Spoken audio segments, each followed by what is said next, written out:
moving further, we have a lesson here, dynamic memory allocation. In this lesson, we would be learning what is dynamic memory allocation and various functions such as malloc, calloc, and free. Now, what is dynamic memory allocation? As we know, C is a structured language. It has some fixed rules for programming. One of it includes changing the size of an array. We know an array is a collection of items stored at continuous memory location. But what if we need to declare the size of an array while declaring it? But what if we need the requirement to change the size of an array? Therefore, comes the concept of dynamic memory allocation. Dynamic memory allocation is where the size of data is changed during runtime. C provides some functions to achieve this task. And all these functions are defined in the header file stdlib, that is standard library header file. There are three library functions provided by C programming under stdlib.h to facilitate dynamic memory allocation. These are Malloc, calloc, and free. Let us start with Malloc.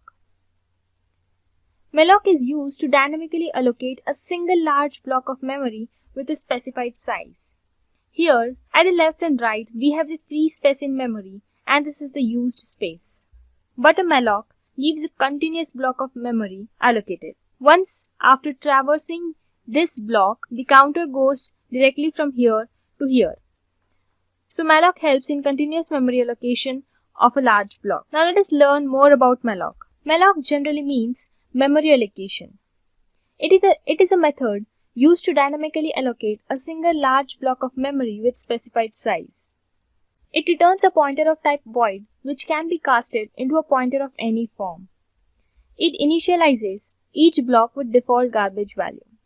Let us look at the syntax. Now here we have a keyword malloc wherein within round brackets we specify the byte size, that is the size required by our block, and then it returns a pointer of type void which can be casted by using typecasting as we used in previous lesson. Let us look at this diagram and get it more clear. Here, the size of int, that is 4 * 5, that is 20 bytes of memory, is allocated dynamically using malloc. And we have a pointer of type integer which is typecasted using int star, as this malloc returns a void pointer. Now after execution of this statement, a large 20 byte memory block is dynamically allocated to PTR. So PTR would be pointing to this block. Now comes calloc. Calloc is much more similar to malloc, but it is used to dynamically allocate the specified number of blocks of memory of specified type. So it allocates the memory in the form of blocks, whereas malloc allocates the memory as a large single block. So here, let's say we have team 1, team 2 and team 3. We need to allocate all these three teams 2 blocks of memory. So the 6 blocks will be allocated and this would be an unallocated memory. So calloc generally allocates memory in the form of blocks.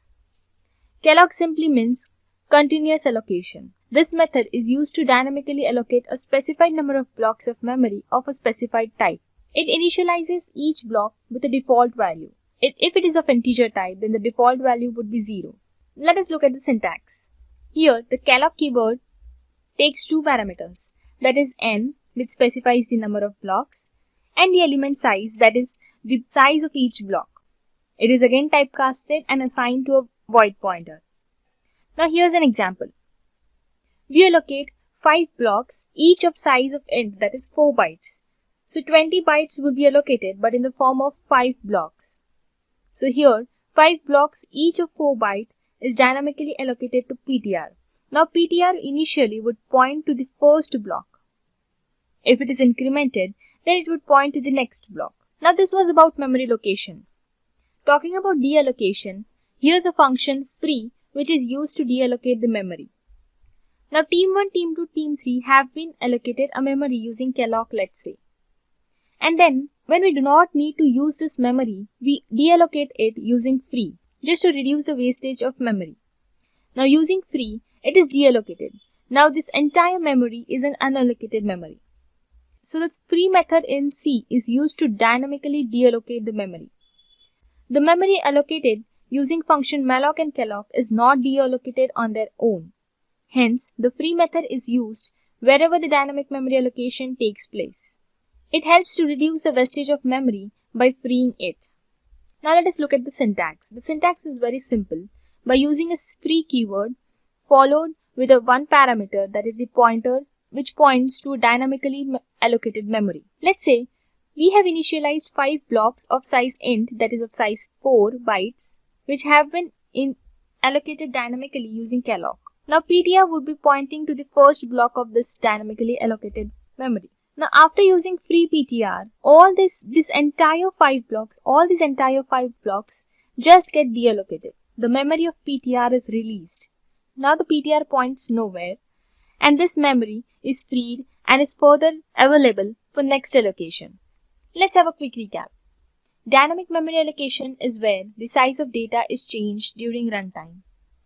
Malloc generally means memory allocation, where the allocation takes place as a whole block. Kellogg means contiguous allocation, where the memory allocation takes place in the form of blocks. But all the blocks are assigned continuous memory. Free means deallocation of memory. In the next coming lesson, array and pointers, we would be learning how to use pointer associated with an array and an example related to it.